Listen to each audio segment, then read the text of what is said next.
Board.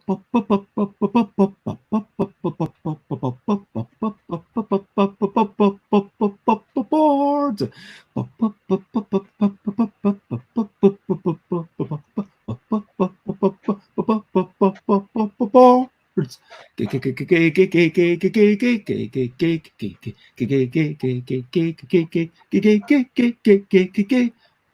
Board games, board games, it's what we're talking about.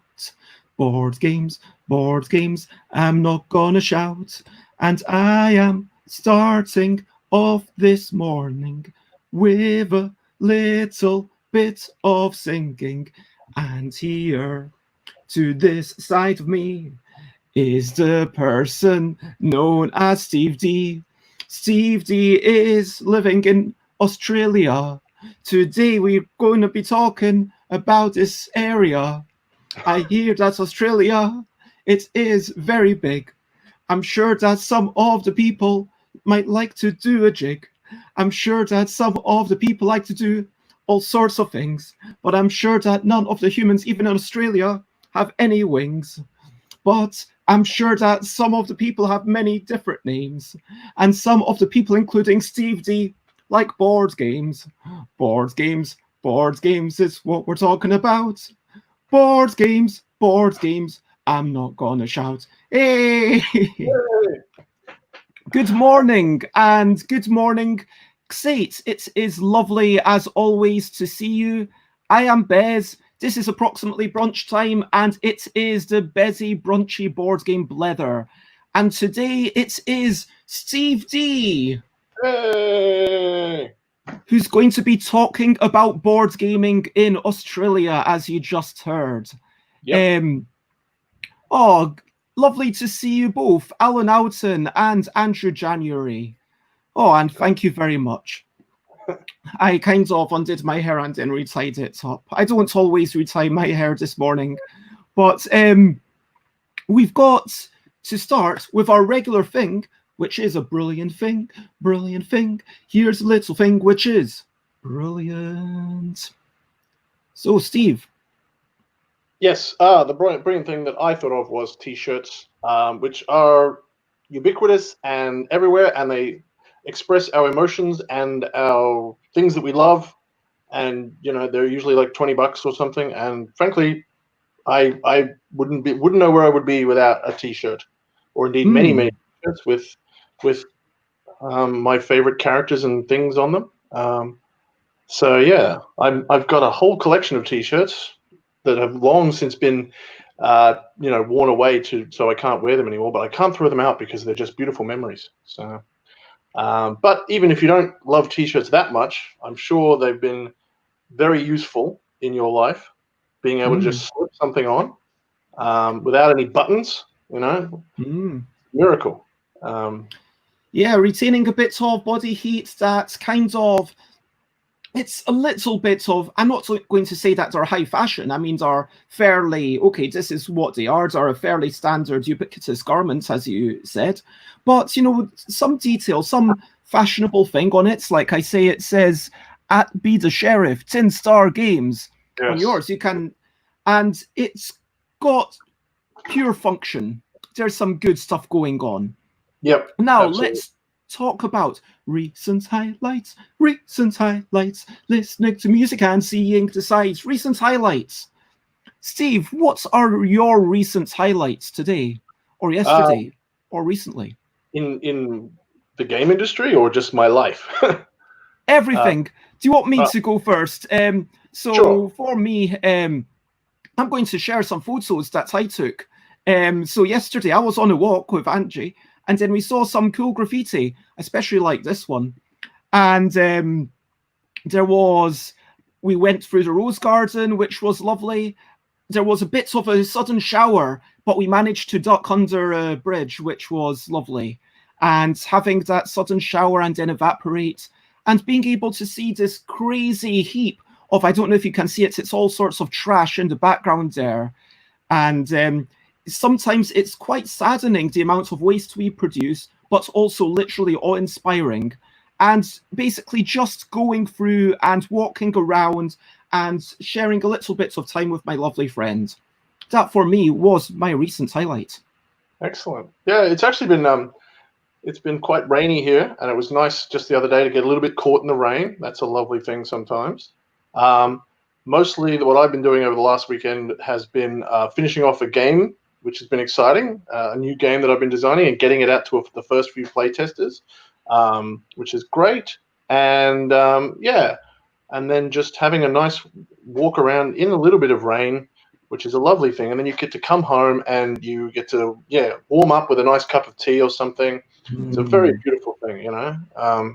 We don't have any, I don't know anyone who has like a fire in Australia. And it's only cold enough for like about 3 weeks for it anyway here in Sydney. But it was like, oh, we should get around and light the fire tonight, you know, that kind of nice, cool weather. That sounds like a lovely Sunday. And hello, Richard. It is lovely to see you. And yeah, we're just talking about our recent highlights, and brilliant things, which we talked about t-shirts. But Andrew, it's all good. Shirts are also good. You know, just enjoy the clothes that you're wearing, whatever kinds of clothes they may be. I mean, I don't know if you can see I'm wearing more of a long sleeve shirt, but I'm comfortable with that decision. And we've got people eating lots of great games, Scythe, Steamworks, Steam Time, Sagrada, and eating lemon ice cream served inside a lemon. That is cool. And yeah, we've got a bit of dispute over whether people are wizards or not. Moving on to, well, before, I just want to say, throughout this whole thing, feel free to comment and ask any questions, and if you're enjoying it, do the thumb like follow thing. But let's swiftly move on to my favorite section, which is the questionably quick questions. Are you ready? Yes. Okay. What's your name? Steve. Did you have breakfast? Yes. Have you had dinner? Yep. What did you eat? I had lentil curry, which was really good. What time do you normally wake up? Usually pretty late in the day, like 9:30 or so. It's not too late. Iced coffee or hot tea? Hot tea. And what do you like to eat or drink whilst playing board games? That's a good question. You know, see, I haven't been playing games much. You know, you could talk about what you've been drinking or eating whilst playing games online. I often actually like to just use nuts, like rather than something that's particularly, you know, processed like chips or something. I just get some almonds or some walnuts or some Brazil nuts or some cashews or something. Gives you something to do with your fingers without just going with the Doritos. Yeah, like it. Who is the last person that you actually spoke to in person? That would be my landlord who lives on site, and he was actually the man who made me the lentil curry. Because wonderful. I help him out using technology because he's like 60 or something, and then he's like every now and then he just cooks me dinner, which is great. That sounds like a solid relationship. Yeah, it's nice. Do you prefer books or podcasts? Podcast probably, but I just don't get a lot of time for either of them, unfortunately. Well, what was the last time you read or listened? At the moment, I've just started playing Twilight Imperium, the amazing epic board game, and I've started listening to a really wonderful podcast about that called Space Lions and Peace Turtles, which is just very fun, and it's very gentle. It's like, you know, there's just these two guys with sort of slightly southern accents talking gently about a game they love, and it's almost something that could lull you to sleep while also being full of fun facts about a great game. That sounds pretty idiosyncratic. It is. Only people who really love the game would get it, but there are a lot of big fans of that game, and there's quite a passionate community. What is the last physical game you played? Can you remember? Well, actually, today I had the day off, so I pulled out Underwater Cities and had a solo game of it, actually. Ooh, nice. So that was good, yeah. Do you have a favorite color to play? Not really. I tend to just wait for other people to choose because there's always people who want, I want that, you know. At one point I thought I'll always pick yellow because that seemed like a very unpopular choice. Most people want red or green or purple. But then as soon as I chose that, people were like, I love yellow. Yellow's mine. So I've gone back to just going, I don't mind, you know. Sometimes that can take the longest part of setup where people are like, well, I don't want to take it. I'll take red, but only if nobody else wants it. And you end up apologizing for half an hour trying to choose what color you want. So, or for goodness sake, just pick a color and then be done with it. And, you know, if everyone has, or if people can't decide, just deal them out randomly. Yeah, that's right. Yeah.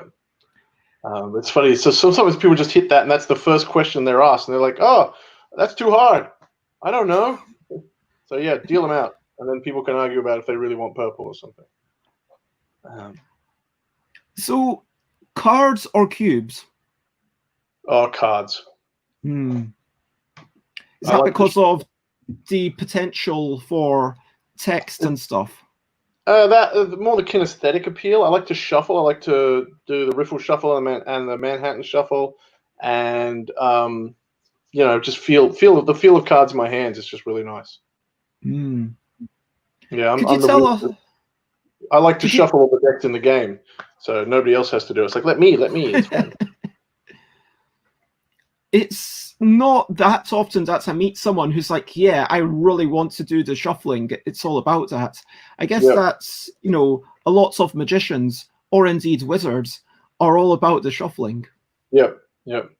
Although if they're wizards, you probably don't want them shuffling too much. They may be stacking the deck. Well, you might be thinking of magicians. Yes.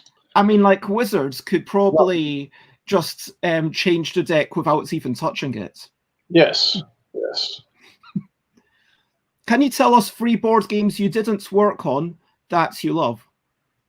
I've always been a huge fan of Pandemic and its many legacy versions. I really enjoyed playing through both 1 and 2 of that and the original, which I got pretty much when it first came out.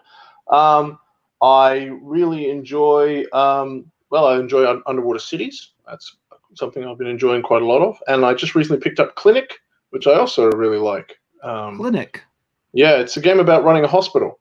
It was released 5 years ago, and they've just put out, I think it was last year, they did a Kickstarter for a updated, prettier version. And it's simultaneous action choice, but it's got this very sort of interesting model of the universe, and that always interests me. Is like, how do you, especially things that we know well, like nobody really, you know that 1 worker plus 1 axe equals 1 log or something. But in this case, you're modeling an actual medical clinic, and that means modeling things that we encounter in the real world. So you've got a system where you have these doctors that are rated from 1 to 4, and patients that are rated from 1 to 4. And so if you've got a 4, you're very sick, and you need a 4 doctor to cure you. And if you're 1, you need a 1. But the thing I like about it, for example, is that if you're a level 4 doctor, you can't cure anyone less sick because you're such a specialist. You don't have any good bedside manner for someone with the sniffles, which I think is actually really reflective of how some doctors are. They're just like, no, I treat cancer. I can't deal with these people with the sniffles. So yeah, you have this clever puzzle of trying to make sure you get the right patients to the right doctors, which is a really interesting kind of thing. I mean, it feels like, I don't know, that's quite a pessimistic view on reality. I mean, it feels like it would be nicer to just say, okay, the level 4 doctor, you could treat a level 1 disease, but then if you've got, then that probably means that the level 4 disease is going to go untreated, which is clearly a bad thing. And maybe they have to take a bit more money because the consultant's going to charge more than a junior doctor, of course. So I guess, but most games, as soon as you start putting wages and stuff in there, I mean, people complain even about the feeding in Agricola. And then they did the whole thing for Caverna where they changed it. But I'm all about the feeding. I just feel like that having a little bit of a sense of a breathing economy. Can you tell me, what was the first, it's not just board games that you work on, like what was the first RPG that you played? Can you remember? It probably would have been Dungeons and Dragons, which was what they call the Red Box Edition, or BECMI, as the weird letters spelled out, which was sort of came out in the early '80s. And then from there, I went to the Teenage Mutant Ninja Turtles RPG, which was really good. A very complicated system, but it just blew my mind because I was really into the mutant animals part of that, which was just exciting to me. Yeah. Sounds awesome. And hello, Alex. Lovely to see you. And we're just finishing off with my penultimate question. Can you remember 3 board games that you played, or what was one of or two of the earliest board games that you played? Actually, somebody asked me this just like a couple of weeks ago, and I remember very clearly getting Mousetrap when I was about 6 years old for my birthday. Did you ever actually play it by the rules? I think we did, but I'm not sure. Like I know we took turns building it, but I think we may have just fudged that so that I got more turns with that. And you know, I think I was just blown away though by the assembly part of that, which is something that I thought was, yeah, I've always loved those Rube Goldberg machines in general, which is great. And yeah, that one, we had Monopoly, but we had it's called Payday, which is a much more fun storytelling kind of version of Monopoly which came out in the '60s, but there was a new version in the '80s as well. So Payday was one I loved. Yeah, and also we had an E.T. board game, which was really like, it was tying with the movie, but wow, it was very unique for its time. It wasn't just roll and move. It was clever. Nice. And finally, let me ask you: do you have a board game shop near you? And could you give a shout out to them? Yeah. So we have quite a few in Sydney. We have Good Games in about 4 or 5 locations across Sydney. They're a big franchise, and we also have Games Paradise in the city, which even have some of my games for sale. So hooray for Games Paradise. Nice. And yeah, that concludes the questionably quick questions. So the final question, which I invite the audience to answer, is, was that quick? Let us know. Now, I've got a little banner scrolling bits about, so it says you've been working in the game industry for 20 years, and I noticed that it's cut off because, you know, it's a 200 character limit, but you've been working on a lot of big names. Can you talk a little bit about how you first got into the board game industry? How did you, yeah. I got started back in the early 2000s doing a lot of reviews. I would get my hands on RPGs that I liked, and that there's a great site, RPGNet, that basically publishes reviews every single day. And I just wrote quite long and in-depth reviews for that, and that helped me get noticed by some of the companies. And then I submitted some stuff for Buffy the Vampire Slayer. And that got accepted, which helped. And then my first big professional job, I found out that they were looking for writers for 2nd edition of Warhammer, and so I sent in a writing pitch, and was lucky enough to be picked up really straight away and work on the Skaven book. Oh, I really liked the Skaven back in the day. The Little Rat people, because it's kind of like, hey, they're building this big network under the city, and it's got that feeling of, oh, we were underneath everyone else, and then we're going to pop out and launch at you. I think I used to play a wee bit of Warhammer. I did the Goblins and the Skaven, but are you still working with them? Has that been something that continued? I did 4 books, I think, or 5 books worked on 5 different books for 2nd edition. Then the game was passed to Fantasy Flight, and I did 2 books with them. No, 3 books with them, in different roles: a adventure book and a monster manual, and a book about factions and things. There's a whole bunch of my 2nd edition stuff there on my website. Yep, the stuff that I wrote while I was working on it. And then afterwards, and then the game disappeared for a little bit, and it's just been picked up again last year by Cubicle 7, and I was very happy to come back and do another work on another book for them that's still to come. So I wrote some things for Warpstone magazine back in the first edition. So I've basically written something for every edition of Warhammer. And lovely to see you, Andrew. Have a great day. And it feels like almost, have you moved more towards doing more indie stuff? Yeah, so freelancing was always what I wanted to do originally. I didn't have any great desire to make my own games, but as time goes on, I thought I'd explore that area. In 2011, I got a notable mention in the Game Chef competition for one of my games, and that sort of gave me a bit more confidence to start making my own games. And also, what helped was there was a sense that there was more of a growing industry and a growing audience in Australia. We had two Gen Cons here back in 2008, 2009, which helped a little bit, but then the scene kind of died off again. But then Kickstarter came along, and there was a much more revival of board games, which sort of trickled over a bit into RPGs, and that made me go, well, I could set up my website and start putting some games out there. And then I decided to work on my big major game, Relics, which I've been working on for about 4 or 5 years now. And we kickstarted that last year. If you could give us like the 30-second elevator pitch for Relics, how would you describe it? Relics is a game about playing angels in the modern day, like movies like Dogma or the Prophecy series or Wings of Desire.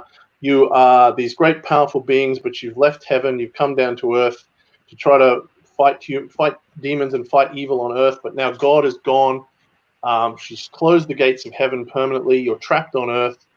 You're not sure what you're still fighting for, but there's still a lot of enemies out there and a lot of things you don't understand, and a lot of people who want to kill you. So it's a game about figuring out what's worth fighting for, and also dealing with an immense history and an immense kind of moral questions. When you're an angel, you have to figure out, what is something that is important to you, what is good, what is evil. When you've seen the whole expanse of human history, you get to play characters who have been on Earth for 2, 3, 4,000 years, and that allows for some very interesting philosophical questions. Mm. And that definitely sounds like something that I'm sure there's at least a couple of people, who with any game, some people are going to be turned off, some people are going to be excited by the theme. That sounds like certainly something that it's fairly big investment, but if you're into it, then you can, get a lot from it.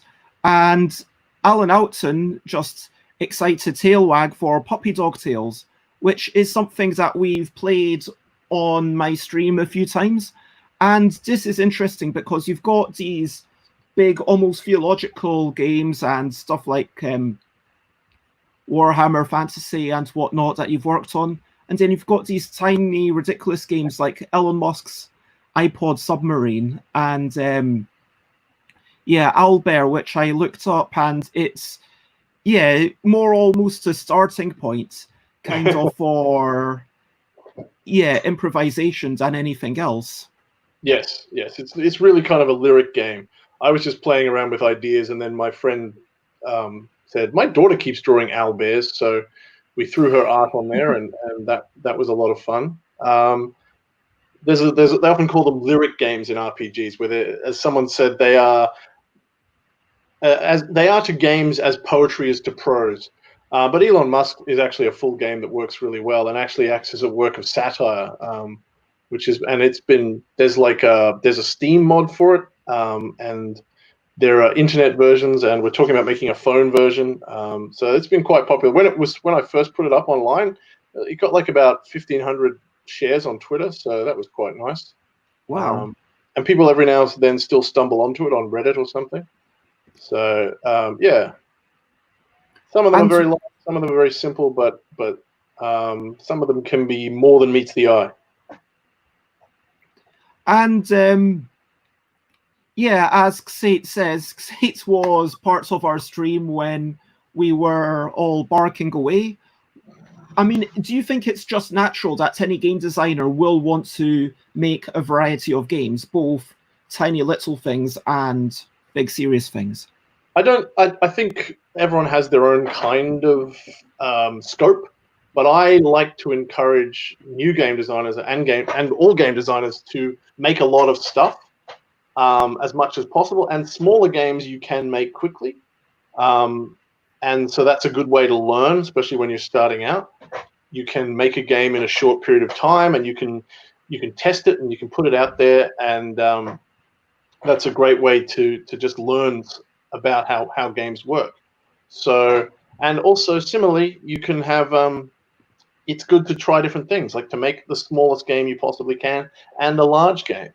I think a lot of people start, particularly in role-playing, start trying to make a really, really big game, and that is a much, much harder task than it needs to be. You can learn if you make a smaller game first, So before I did Relics, even I made a few smaller role-playing games, and I also published a card game before that as well, just to get an idea of all the steps involved. So I wasn't just learning every single thing as I went.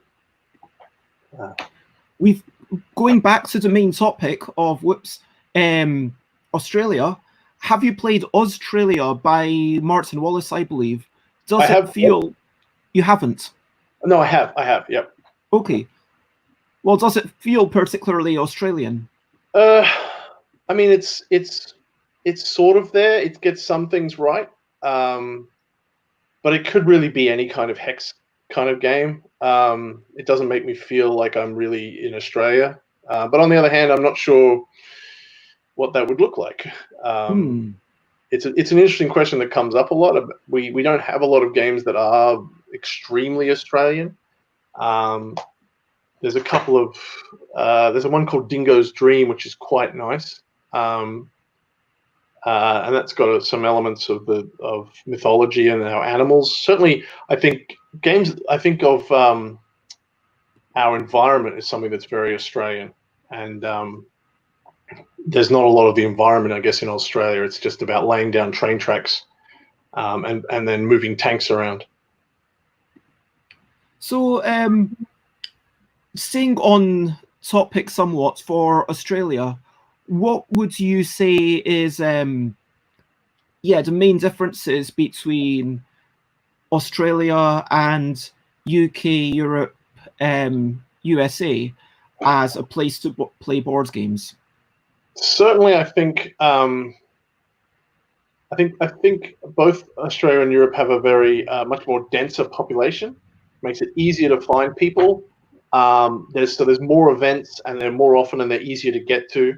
Australia tends to be extremely spread out, and we gather around these capital cities, but they are only reachable really by plane in most cases.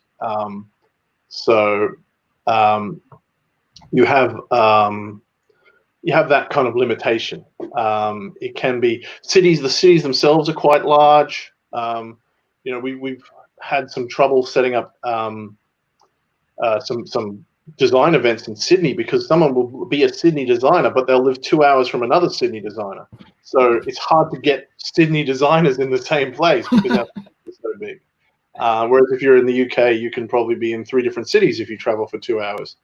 So there are some challenges there in terms of that just enormous amount of space. But things are changing a lot recently, and we have a kind of, I think in many ways, we do have a very strong culture of just gathering at the pub or a cafe, which I think could be really good and really embrace gaming. So I think there's certainly room for more and more gaming to be part of Australia. Yeah, I guess for anything that you need multiple people for, that lack of density is going to be an issue. Yep. I mean, I know that certainly there's big parts of the USA that are a lot more sparse compared to UK or France or Germany, where there's not these rolling wastelands or deserts or tundras like you actually get in the USA. But You're saying that Australia is even sparser. Yeah, I mean, we have, our area is not much different from America, but we have 1/10 of their population. So we are quite spread out. And if you are rural, you have a lot of trouble getting to places and getting to games. And yeah, there's also just I think Americans are sort of more used to travel. People will go to all the cons across the country, and that's sort of taken a while for gamers to sort of get that they can go to the Sydney Con and the Brisbane Con and the Melbourne Con, but that can be quite a long series of things to get to, and a lot of distance to travel and a lot of money for travel. You have to sometimes pick which one you can get to. So I'm just wondering about the James Wallace Design Masterclass, because that's something that James started up here in the UK, and then that's almost something that we can directly compare UK stats versus Australia stats, if you know what I mean. In terms of just a tiny bits of background, again, I've showed it up earlier on, but could you give the 30-second pitch?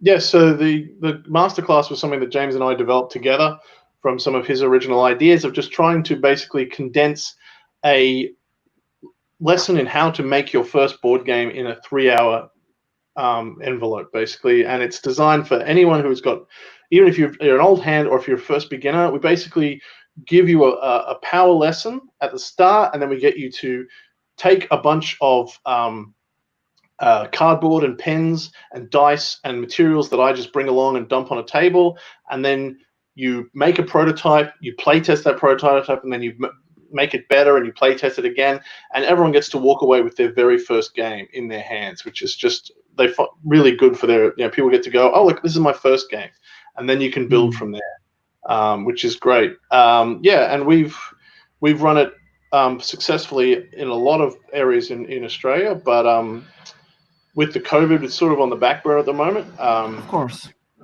Yeah. But when you were running it, how frequently were you running it compared to James? And what was attendance like in Australia, if you know what I mean? It was definitely nowhere near as successful down here. It was harder to find good venues and situations where we could run it with a great deal of effect.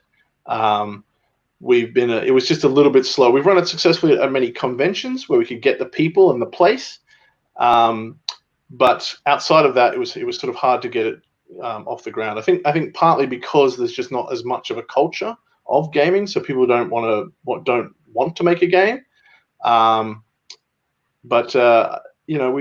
We've had some good successes with it. Last year we ran it through the Sydney Library system, and so that was really good. So we're hoping to go back and do that again with them this year if they do the event again. And that's what we'd really like to do, is to work with community organizations and schools and after school events. But it's been a bit slow getting those things together. And there we've got a wee photo of it being run in Australia. Yep, that's an event that we ran in Brisbane with some folks who were the Democrats, which is a political party in Australia. Sorry, that's the Greens. Sorry, that's the Greens running that as a team building exercise, which is something we do with the thing as well. As we get people to, if they're in an organization or an office or something like that, or a company, we can tailor the event so that it helps you not just learn about how to make a game, but learn about your fellow co-workers and how to cooperate and how to be creative and how to also design games that help you solve problems in the workplace. And that's something I think is going to be the next step, is presenting it. What we hope to do is to also tweak it so it can be something that we can say, we will teach you how to make games, not just so you can make games, so that your company can be better and that you can understand the problems you're trying to solve better and how to work with your customers and your product better, using games as a model, which I think is a really interesting area that games in general is starting to explore. Something I'm really fascinated by is that area of what comes back to what we were talking about earlier with Clinic, about how much games reflect reality and how we interact with reality through models. I mean, for me, the notion that you've got 10% of the density of the USA is just mind-boggling. I didn't realize that it was as low as that. I thought it was going to be, I guess there is just a lot of empty space in the middle where no one really lives. There's a huge amount of empty space. There are just endless amounts of desert and inhospitable area where there's just not a lot of population. But running these things, it kind of it's a really good illustration of the difference between the UK and Australia, because James Wallace runs these things at board game cafes and conventions, of which there are plenty going on, of which there's going to be fewer per square mile or whatever in Australia. And then, you know, here there's enough people wanting to just make games for the sake of making games. That in itself is the purpose of these game design masterclasses. Whereas over there, I guess you've got to slightly tweak it to be, okay, you don't want to do game design necessarily, but here's how it relates to your company that you've... Yeah, that's right. We're looking for alternative markets and audiences so that we can run it more often, because there's just not quite enough on its own. We do have some game cafes, but I think at the moment there's only one in Australia, in Canberra.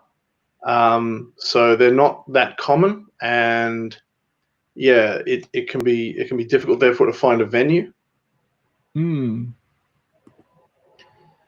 so, talking about conventions, can you give a quick overview of what the convention kind of situation is like over there?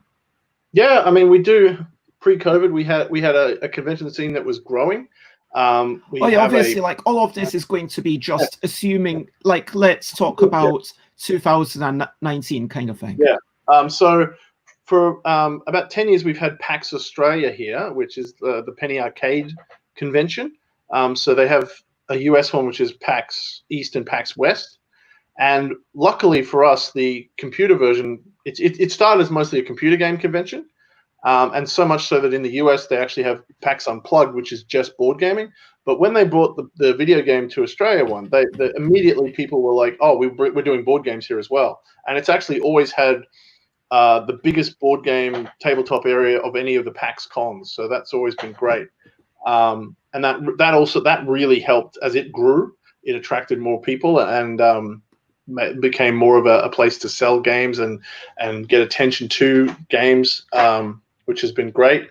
You know, we as I said, we tried briefly to have Gen Con Australia, but we just couldn't quite get enough money coming in to sustain it. But that was 10 years ago, so things have changed a little bit then. We have recently there's been things like the sort of nerd cons like Comic Con and Supernova we have here, and they are more about cosplay and meeting stars and watching TV and buying comics and all those kind of things. But gaming has sort of snuck in with them as well. So that's been a nice thing that you can now go to, like normally you would maybe do PAX and there might be one other good con for board games a year, but a couple of different smaller role-playing cons maybe, but now there's also getting places where they'll be gaming at Supernova and they'll be gaming at Oz Comic Con and all sorts of things like that. So the last 3 or 4 years, the calendar's really filled up. Now, as a gamer, it's not just about conventions, it's also about getting games from your game shop. And I'm aware that for stuff being manufactured elsewhere, you know, stuff does get a lot more expensive on Australia. Yes. This has always been a bit of a struggle. And there are issues about, there are large tariffs on things coming in often to our country on top of just the cost of shipping as well. So you're dealing with things that can be quite expensive. And that can change your relationship to a game. Luckily, lately costs have been coming down a little bit, but certainly for role-playing games, like they are, your average role-playing game is going to cost you $70, $80 here instead of say $30 to $40 in the US, or £30 or something. And there's a conceptual difference there in people's heads. Board games is not quite as much of a step up, but you will be paying quite a bit, and that makes people a bit less likely to spend as much, because they're just like, well, it has to be a really good thing if I'm spending that much money. And yeah, so apparently 70 Australian dollars is only 39 quid. So it is still a 1/3 increase, but it's not. Yeah, it's not completely ridiculous. No, but there's also the conceptual thing in your head that even though it converts the same way, 30 doesn't sound as much as 70. Like, so yeah, there can be a bit of a psychological issue there. Yeah. Do you think that that's a big part of what's stopping growth of board gaming in Australia? Is board gaming continuing to grow, or is it mainly hampered by the low population density and the inability of people to go around people's houses even 6 months ago? I think distance in Australia is a factor, definitely. I think the fact that things are a little bit expensive because they have to be shipped in is a factor. I think that's getting better in many cases, because we can get things from China a bit easier or just as easily as anyone else. So we now are just starting to have places that, Kickstarters are making, being Australian delivery friendly. And we are building a scene here of small Australian companies who are getting things in from China directly, which means we can get some of those prices down.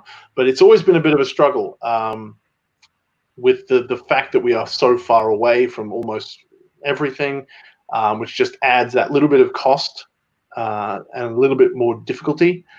The internet has helped a great deal, obviously, certainly. And I think it may be the case that the more we sort of get used to playing online, the more we will get around some of the issues of distance as well. For example, there are some cons coming up that are happening in the US, but they are online cons. So Gen Con, for example, Gen Con Online was last weekend, I think, or this weekend. It's next weekend. Next weekend, yeah. And normally you would have to unfortunately clashing with Best Day. It is unfortunate for them. It would normally cost you between $1,000 and $2,000 to fly to the US for the flights alone and the accommodation. But you can now, as an Australian, go to Gen Con Online for almost nothing. So it's quite possible that this, as COVID makes us more internet connected, it takes away again a little bit more of that burden. Yeah, I mean, there's definitely a lot of accessibility and benefit to what's happened in the past few months, and it's quite possible that as we start to embrace things and people say, okay, what actually works for us, what doesn't work for us. I mean, this is an entirely different topic, but I was watching the UK Games Expo thing where they were playing Great Fire of London in Tabletopia, and talking about, it's not that difficult to learn the system to play the game, but it's undeniable that there is a cognitive accessibility issue, because you have to learn Tabletopia and then also learn the rules of the game, if you know what I mean. Yes. Whereas in a lot of ways, something like RPGs might be a lot better and easier to do online. Although having said that, you lose so much about when compared to being a group around a table where you can turn your head to look at someone or whatever. Yeah. It can you can almost get the worst of both worlds when you're trying to stare at a screen. You can't get nearly as much information off other people, but you also have a camera pointed at your face, so you have to kind of act and emote without any kind of information. But I think there is certainly the case that just the huge rise in Twitch streams and streamed games has been really good for role playing. The actual play movement, as they call it, with things like I can't remember what it's called. There's the really popular American one where they play D&D with Matt Mercer. All of those things have really driven role-playing games to, especially Dungeons and Dragons sales, to have gone up. Like I think they've gone up like 50% or something. Like they're just that half as many people playing RPGs because of they can see them being played online, and they can find people to play them with online. So yeah, I think it's been really good for role-playing games. Unfortunately, of course, as usual, Dungeons and Dragons has kind of taken the lion's share of the market, but there's always a little bit of trickle on. Someone's asking about the print and play scene. There's certainly a little bit of that, but it's sort of hampered by all the sort of things we talked about before, in that you have to get people to get together first. And I think there's a little bit of reticence still about things that aren't professional, because the biggest boom that's happened with board games has happened in the last 5 years, and a lot of the newest fans that have come rushing into the hobby then are very much expecting a very high standard of production values. The Kickstarter age of board games means miniatures, it means beautiful art, it means centerpieces that sit in the middle of your game, and all these kind of things that make it a very beautiful, shining thing. Which is kind of sort of, then if you go like, well, like that image on your screen there, like that's a game I was working on a couple of years ago. It's much harder to go, just play this with me. But if with print and play, you can get around some of that. But I couldn't tell you if there was any particular thriving community. We do have a design community that's been building here over the last couple of years. We have a thing called the Tabletop Game Designers of Australia, and they've been amazing at just organizing the community of designers. And getting us to share knowledge and share things, and that's been really, really good at building the industry. I mean, it sounds like it's a really good bunch of folk around there. And going back to the whole digital thing, online stuff, Alex says... Sorry. Okay. Alex says it has just really highlighted how important the tactile aspect of games is, which is completely fair. And I think that ultimately, I don't know if the people are going to be that different in Australia versus the UK or anywhere else, or if sociologically they're going to be that different. Is it just that the opportunities are different, or would you say that there is a difference in the makeup of the humans, like just that their desires to do things and expectations and values? I mean, there's certainly there are certain probably cultural attitudes in Australia that might work against board gaming in some way. We aren't.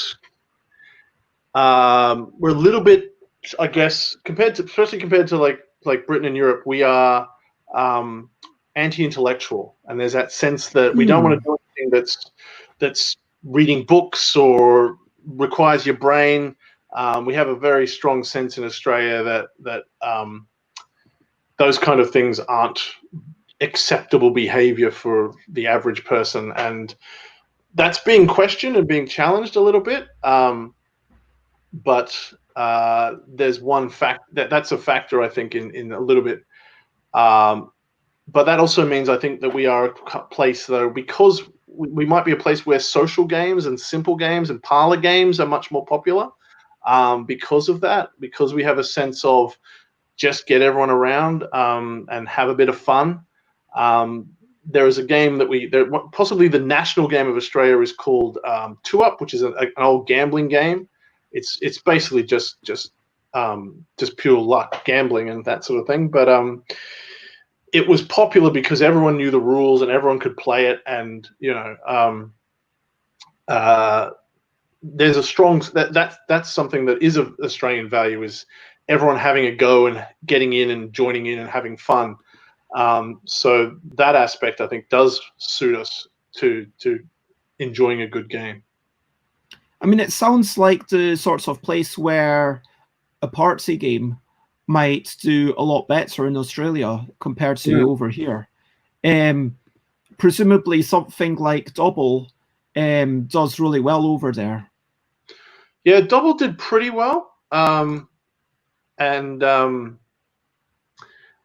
Cards Against Humanity and things like that just went gangbusters. So those kind of party games have been really popular. Yeah, I mean, that's I think there's definitely a sense that we enjoy having a social laugh. There's also, there are things that are sort of parody games. So we have so there's a thing called Boganopoly. So a bogan is like a chav, basically. Sorry, so what's a bogan? Say that again. It's a bit like a chav in the UK. Someone who's okay. That's a rough approximation. So there's someone released a joke version of Monopoly that's just full of those kind of elements. I think we like that kind of, as a culture, we like jokes and satire and would warm to those kind of things. Yeah, if it kind of gets into Australia, maybe it'll do well. Fingers crossed. I noticed earlier on a couple of the bits of text that you've written down, like speaking to the fundamental points of needing money to kind of make money on Kickstarter, which is an unavoidable issue. That if you have more money, you can invest money in marketing, in waiting until you can release something a little bit more.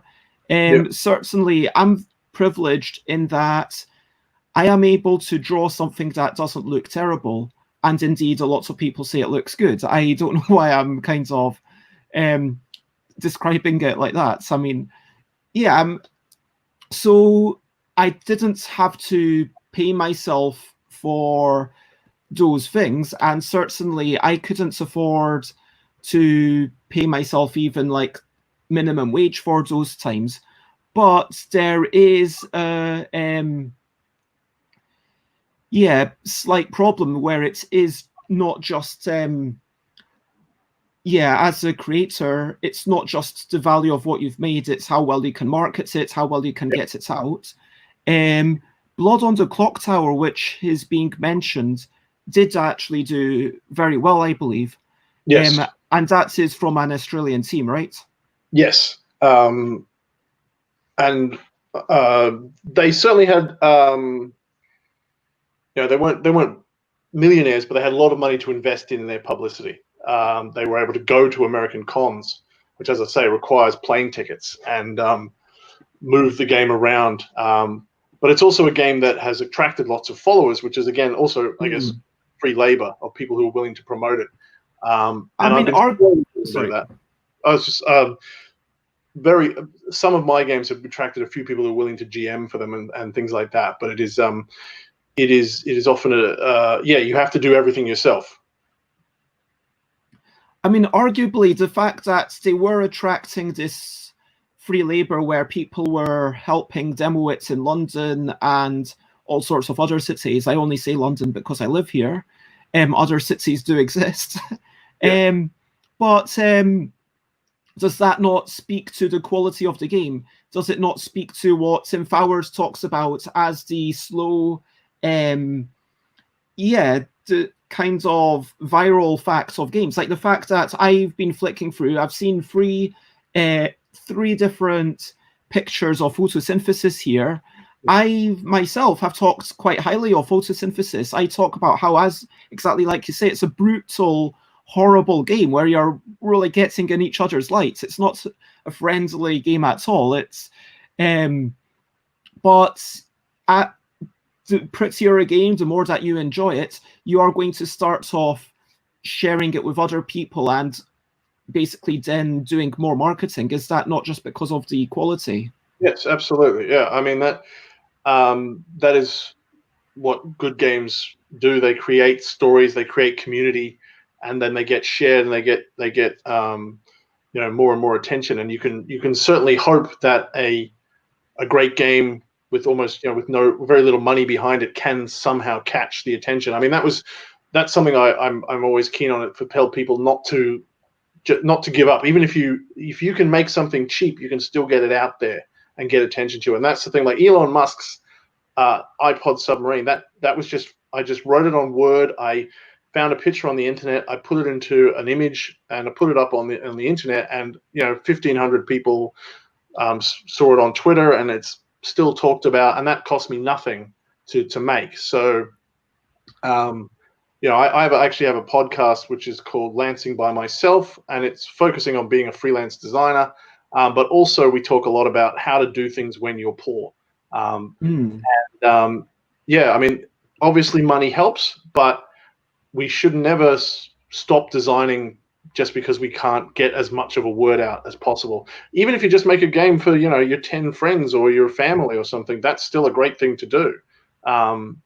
And they might pass it around, and they might pass it around, and it might go somewhere else, So absolutely. And good games get played over and over again. Yeah. I mean, I can understand, and I sense a lot of frustration, and a lot of that is mirrored in myself. I want to ask, what frustrations do you feel specifically to, I mean, the whole notion of money and everything seems like a completely different topic, but what frustrations do you feel as a game designer living in Australia? Yeah, certainly. Access is a big issue. I am not someone who has a lot of money. I'm actually on a disability pension, so that makes it harder as well. And yeah, all the things that we've talked about that make it more expensive for people to play games make it harder to make games as well. It costs more to ship prototypes over from the game crafter. It costs more to ship your prototypes over to America or to Europe. To get them looked at by people, things like that. It can be harder to find the play testers to get things iterated as fast as you might in UK and the US. You can't get to as many. You can't just go to a publisher. Like when you go to conventions here, there aren't likely to be the persons who own the company to be there to say, sit down with and go, here's my game. Whereas if you go to Essen, if you go to, Gen Con or Gamma or something, you are going to be able to walk up to these people and form a personal relationship, and all those things that really help to be able to sort of look them in the eye and shake their hand and go, I'm Steve. All of these things help, and all of these things are more expensive because of where we are. They're easier and cheaper if you are in the US or the UK. And that's actually something that people have we've talked about sometimes, is that instead of, getting a several $1,000s ready to put into art budget for a really successful Kickstarter, another option could be to take that money and spend it on plane tickets and go to the US instead and pitch it to companies. Because that might actually be a better way for you to get your game published. And it's going to be that the costs are sometimes are quite comparable, because it costs a lot, as we've talked about, to get your Kickstarter up to a pretty standard, and that maybe the better thing to do is get it just to a decent standard and take it to Gen Con and sit down with 40 publishers or something like that. Do you think that there are any benefits that you can speak of from being in Australia? I think there are. I think we have. I guess partly our talent is not like anything else other people have seen, perhaps because we're cut off, and we're doing things that are catching people's attention. Blood on the Clock Tower wasn't really like, it is, a social deduction game, but it wasn't really like anything else. And that makes us different, and it makes us interesting. And I think, as I've said, we have built up an industry. in the computer design and the tabletop design, and we're starting to really use that connections that we've built up to make really interesting and clever and important and beautiful games. And this is an interesting place to be. We have challenges, but you know, I actually heard this from someone I think who was French, who said that we think Australia is going to be where in the next 10 years, that's where the really interesting games are going to come from. You know, because it's new and exciting, and it's about to have its sort of renaissance moment. So this is a very good place to be in that sense. We're about to sort of burst a little bit more onto that international scene, and some great people are leading the way with that. We've mentioned Blood on the Clocktail, but we've also had Runica, the six-sided spell books, which has been a big hit, and yeah, we're hoping. And we've got Kim, who made Unfair and Monstrous. Yes. And Joel Finch was the designer on that. Yeah, so Kim Brebeck, who runs Good Games here, has been putting out some great games. Unfair is a really good game that deserves a lot of attention. And I'd love for people to go, oh, I wonder what Australians are doing lately. We don't often put that identity on games. Like, we can sort of tell if something's European, like it might have a German name on the front of it, or we know that Rio Grande is a German company, Stefan Feld, people like that. And we know some American companies, but it's not something whereas like the Japanese games, for example, if you go to Japan, you can get games that very much feel Japanese. They have very different art and very different styles about gameplay. And I'd love for there to be something that emerges from Australia that people go, oh, that's one of those Australian games. I got to check that out. It's a bit different. It's not what we normally see. So we're trying to also put more of ourselves into our games as well, hopefully, so people can go, that feels like an Australian game. I mean, I slightly recoil at this notion of being like, okay, I wonder what the Italians are doing, or I wonder what these people are doing. I was actually trying to think of an example of comparing, for example, myself to Dave Turksey, but then, of course, Dave Turksey is Hungarian, and my parents were born in Iran, so arguably neither of us are actually British. But when I think of, for example, British designers, you know, Matthew Dunstan and Brett Gilbert, you know, that duo, you know, Matthew Dunstan's Australian and just happened to come over here. And I don't know, it feels a little bit dangerously at risk of homogenizing an entire nation. Absolutely. If you start saying, okay, these people are great, or... Yeah, I mean, you're absolutely right. And we don't know what our games are like, certainly in terms of character. I think they're creative and possibly different, but it would be hard to pin that down. And certainly, like the UK, Australia has a reluctance to go, oh, this is who we are. You know, we don't have a great sense of national pride in that sense of this is what being Australian means. And we cringe from that because we are quite a young nation. We have a black history. I mean, we are young as a settled nation. That's a good point that someone's put up, that it's more about the community where it's developed. Like, so it might indeed be that an Australian designer in a UK community might make a game that feels different from where it came from. Phil Walker Harding is another great Australian designer, but you might be able to tell from the Bear game, which I can't remember the name of, Bear and Park, looks very European. And also made Sushi Go. Yes, Sushi Go as well, which you wouldn't necessarily pick as being any kind of Australian game. And I think that's also possibly part of how we design games. We don't really put a lot of ourselves into them in that nationalistic sense. Whereas if you wrote a novel, you would probably be expected to describe the streets where it's set and those kind of things. And everyone would go, oh, this is a very British novel. But nobody says this is a very British board game. And it might be something to do with games. It might be something that's going to change. I think that's a really interesting question. I mean, when I think of British board game designers, I would think of Surprise Star Games, who obviously have a close affinity with Richard Breese from the Keyforge places, Snowdonia and that kind of thing. So, you know, those are very British. And even if you look at their previous games, Copper Twaddle, even the name of that's kind of sounds a bit British, surely, Copper Twaddle. And yeah, something like that compared to, I guess this is a completely different genre, but looking over at Modiphius, which is, yeah, sure, it's a publisher, or actually, I think Peter Blencarn is properly British.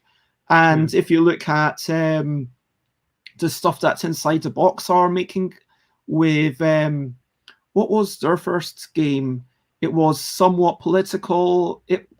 My point is that people come from different perspectives, and I think that within each nationality, you are going to have different communities. If everyone, thank you, it's Statecraft, that was ITB's first game. Yeah. And if you are coming from the Playtest UK dev scene, then you will have a certain sense of aesthetics and a certain sense of values. If you've got some people who come to Playtest UK once or twice to playtest their game, and then they get great feedback, and then they make those changes, but then they never come back again, well, that's not really reflecting the values of the people who go there regularly. But again, going there regularly is a real opportunity cost. And talking about where you are based, I mean, it's because I guess your community would be more German, Xate, because Xate lives in Germany. But you know, you travel over here, but you know, you spend most of your time there. But you know, especially in these days and times of all this online stuff, maybe we are going to see more almost global homogeneity, which might not be a bad thing, because you might end up with us taking on the good qualities of that Japanese invention of the smaller boxes, which you had a thing saying, okay, a game that should be that big, instead it's that big. And this is a problem that seems to happen literally everywhere except Japan, because in Japan it's just like, well, we don't have enough space in our things. And yeah, what I think is, this is a question for you or Xate, but I'll ask it of you. Basically, what are your favorite types of games to play?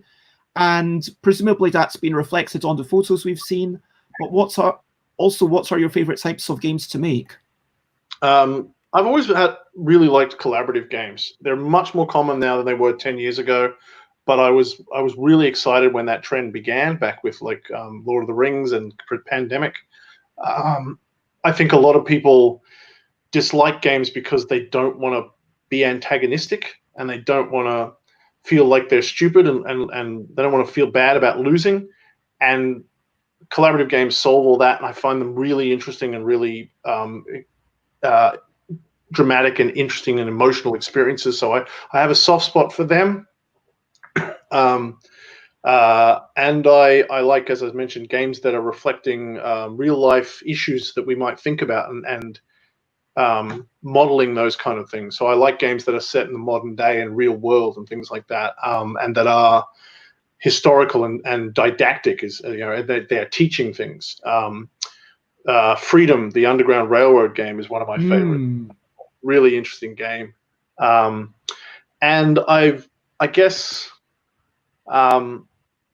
some of that comes up in my game design. Like if you look at my role-playing games, they tend to be very heavily political and philosophical. You know, Relics is really a lot about the purpose of faith and the nature of goodness and how we explore that in a modern society. I've also written games about you know, feminism and how that intersects with technology. And my game It Is Forbidden is about how cultures clash and how culture clash evolves and tends to always be destructive. And so I think a lot of my game designs are about thinking about things at that kind of higher level, like and asking important questions. And so I'm hoping that some of my games could be, they might not be as important as Freedom, but can maybe make people think a little bit, even if they're a little bit silly. I mean, that's the thing with Elon Musk's iPod Submarine. It was a very silly game, but a lot of people sort of played it, and then they went and looked at why they were like, oh yeah, Elon says all these silly things, and then they come away with the sense of, well, actually, hang on, he's not actually that smart. He's just rich. And I've been able to shift people's points of view a little bit, which I think is something that is really an interesting area for games. Again, we talk about how books and art change people's minds and reflect political views. Maybe we should talk a little bit more about how that happens in board games. We've got a side discussion of what the tiny games are. We've got to shout out to games from Helvetic, which I have actually kawaii. I've given a lot of love to this one. I don't know if you know it, Steve. I've seen it, but I haven't played it. No, I do love the small. That's genuinely one of my personal favorites of 2019. I would say personally, for me, in terms of accessible games, Just One and Kawaii are my top 2 games of 2019. So that is that, and we've had a little bit of chat about the Paco games. Those ones are literally just a stick of chewing gum, base sized. And as people have been saying, we do have games which are a single card. And if you want to say what is the smallest game, surely it would be a game wherein, I've got a game that I could write the rules on like the smallest sheets of paper, but maybe the only components are your language and hands. Yep. I often paper scissors. Rock paper scissors is a very small game. Yeah, you only need your hands. And there's been some really lovely challenges about that recently. Design games where you don't need very much. And I think that's really important. I like to try and fit all my rules into a tweet, just as a little challenge. Twitter's really good for that because it's only 280 characters. And I've written a few little games like that is like, the rules fit in a tweet, it's done. You can make a game like that, and sometimes they can be a lot of fun. And I think, we definitely want to explore small games. We've got lots and lots of big games, but let's also explore the other spectrum and maybe other dimensions. Maybe we can have long games. Well, that's what legacy games are. They're very long in time. Maybe we can get games that only take, what's the smallest possible, time period that you can play a game for? That could be an interesting question. Before it's actually a game. I mean, I've got a real-time card game that only takes about 2 minutes. But you can play games that are much short, like, again, rock, paper, scissors. Very short game. But I think that's where interesting things happen, where people go, well, what can we do? What can we push the limits of? What's the deepest game we can get for the shortest amount of time? What's the best? What's the most efficient way that we can get game into a small package? Yeah, they're talking about long games. Someone says there's a tiebreaker in a game. I don't know which one, where you have to plant a tree and see whose tree is taller in 10 years. That's a good game. I mean, that's a beautiful thing to do with someone, is to build a tree and then go back and check on it. I mean, that is a game too. It's a ritual that has competition, and it has a start and an end.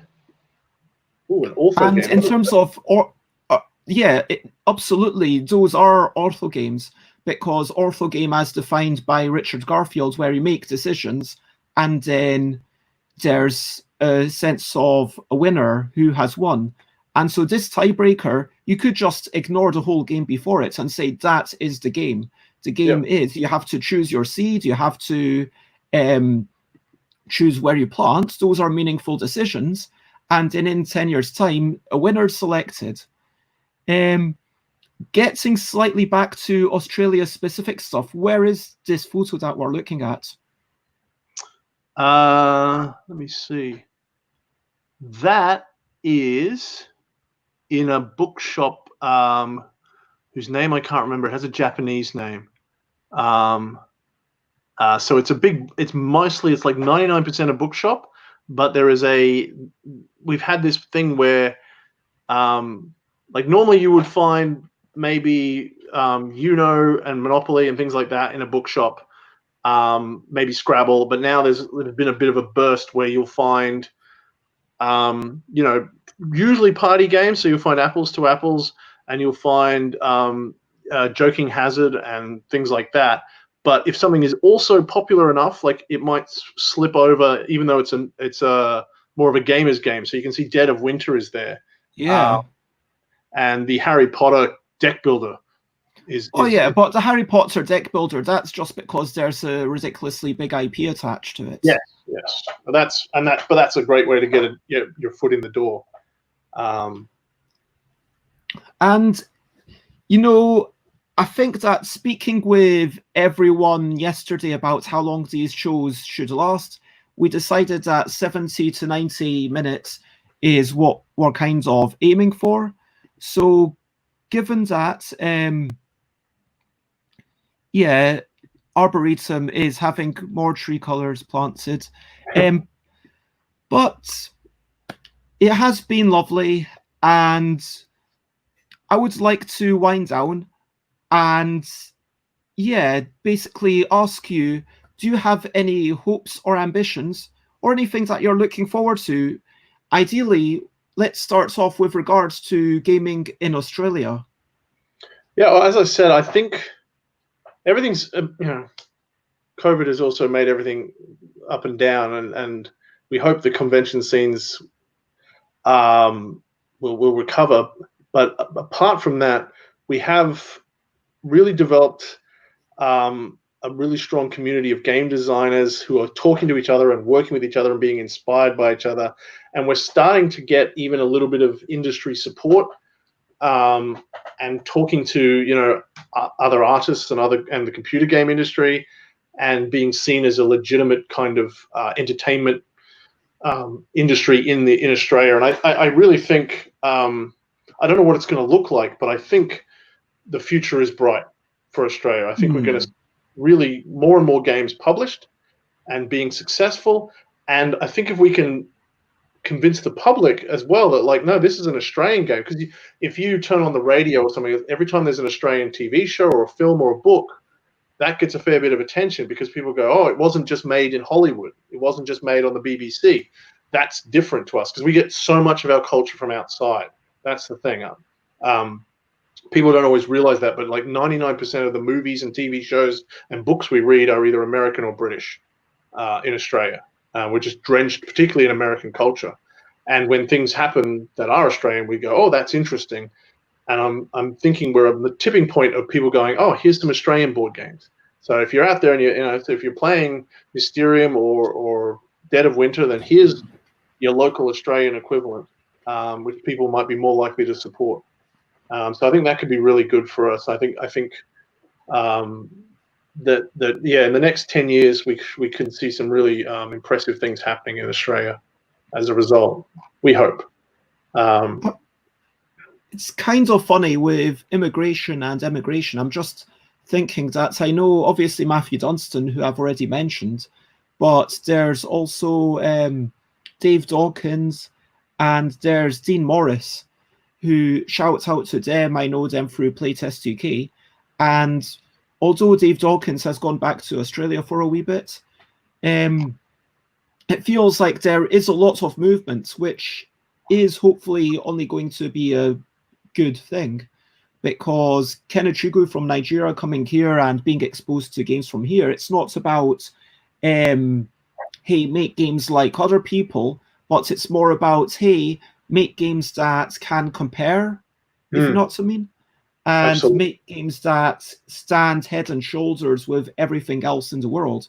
Because I don't just want to be a good British or Iranian board game designer. I want to be like a good board game designer. Yeah. Ideally. Yeah. Like, I guess that's everybody, well, for lots of people, I'm not going to say it's everybody's ambition, but this is like my passion. This is my drive for my life, at least for me. It's my chosen arts medium. And one final question before we properly wrap up. Do you think that PAX Australia, okay?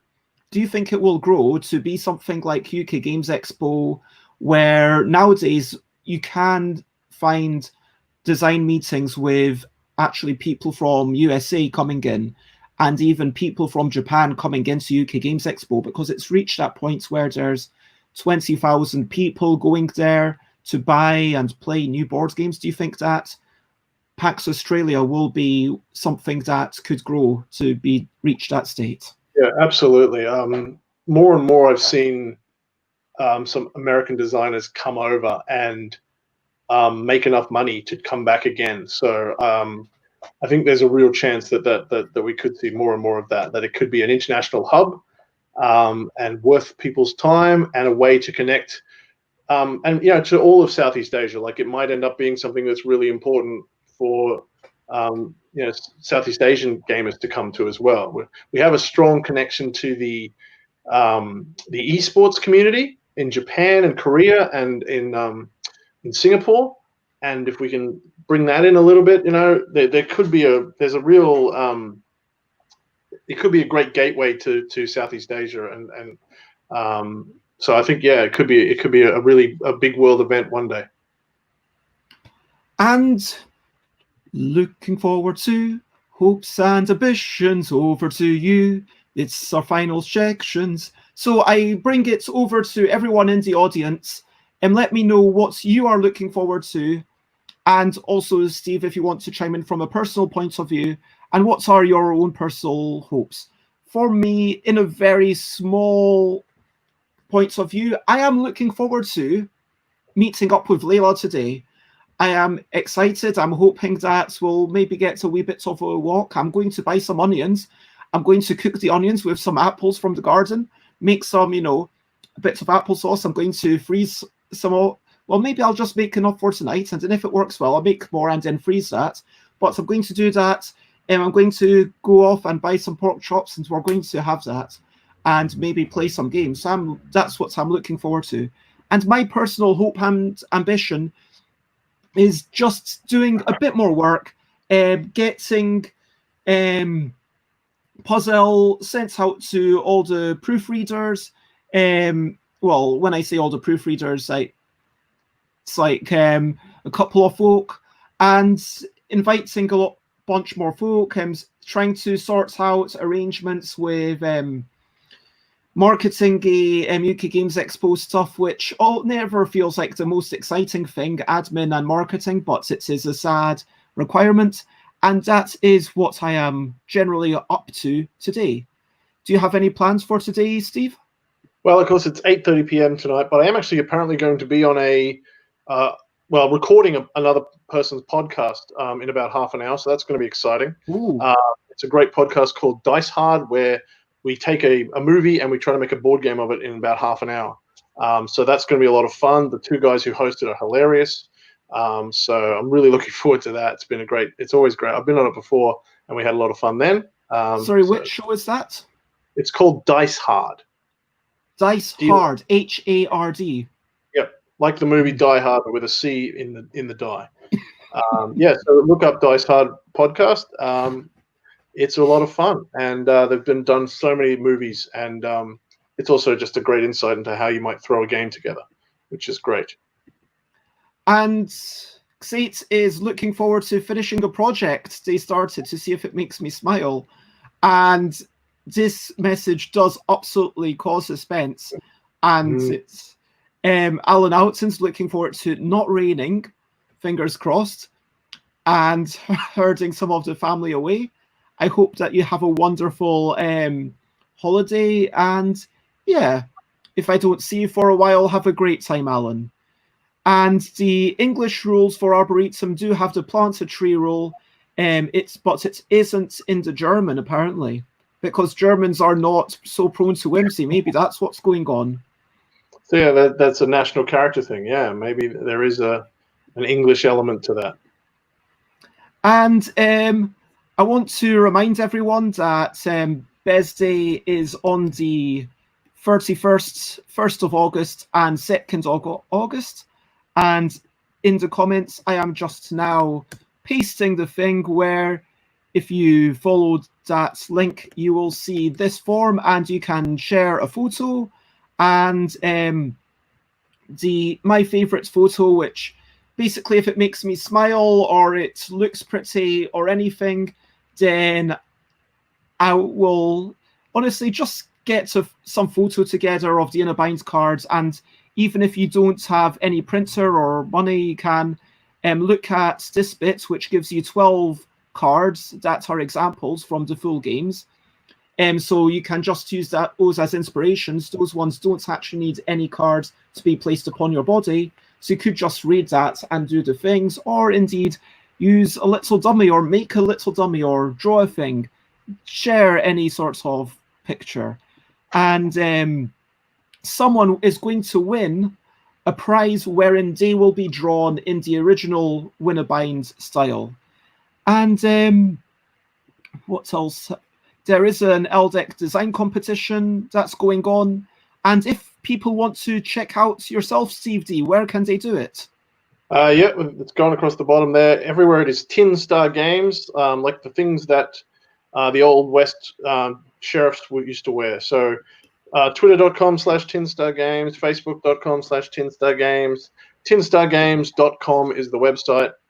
You can find a whole bunch of free games there as well, many of which we've gone over. And it links to where you can buy my role-playing games on itch.io and DriveThruRPG. So lots of ways to check that out. And yeah, like we have lots of free samples and things, so you can get the Relics Quick Start Guide for free on DriveThru. So that'll tell you if you like the game or not, and then you might want to buy the full one. And I am stuffedbybez.com, twitter.com/stuffedbez, instagram.com/stuffedbez, twitch.tv/stuffedbez, facebook.com/thingsbybez, stuffedbybez@gmail.com. And I am going to share my cause. Yeah, it will be great if I manage to make it up to the 100 subscribers so that I can get my own name. Reforestation is, oh yes, that's a fair point. You know, amidst all this talk of COVID, like, let's not forget about the ecological tragedies. I assume that's what Alex is talking about going on in Australia right now. And my understanding is that's partially down to climate chaos. Yep. Yeah, I mean, we had a terrible bushfire season because of climate change, and reforestation is definitely important in Australia. We have done a lot of damage to our local flora, and if a game can make people want to plant a tree, then that's amazing, you know. Yeah, I mean, maybe we should gamify planting trees, not just kind of have it at the end to put it into, to seed it into people's minds. Yeah. But you could go out on a limb and maybe branch out into games that are purely about planting the trees. Yeah, yeah, absolutely.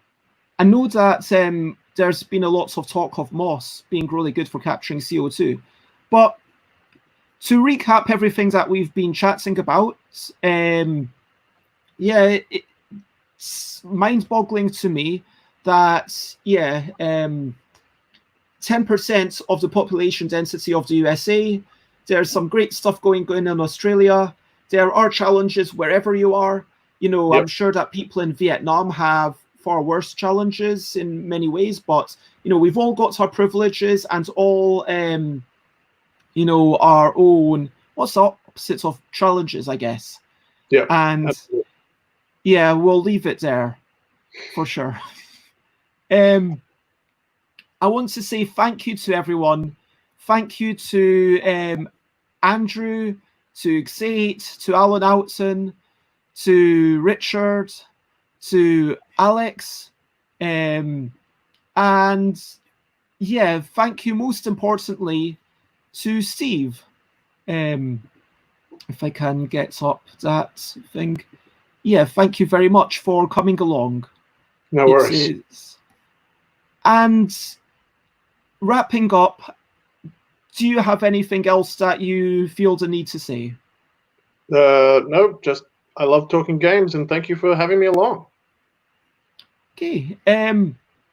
My final thing is going to remind people to share and spread the word. And my next streams tomorrow, Alan at Paul's going to be talking wargaming in 11 objects. We'll be playing Just Rhyme and Formel in the evening. I'll be talking Besdade, and Colvin will talk writing on Thursday morning. Then we'll be playing Giftable, and for Besday every day, starting at 10 a.m., then going back at 1 p.m., 2 p.m., 3 p.m. until sometime in the later evening, 7 p.m.-ish. And so tune in for, especially the 2 p.m. Is going to be the highlight section for the Friday, Saturday, Sunday. I really need to put up a thing on Board Game Geek to start linking people to explain all about that. But there is only one thing left to do. And say hello to Alan from Alan, please. Yep, sure I will. And yep, see you all soon. And the one thing left to do is to say bye, bye, bye, bye, bye. This is a goodbye song. Bye, bye, bye, bye. Thank you for watching along. Bye, bye, bye, bye.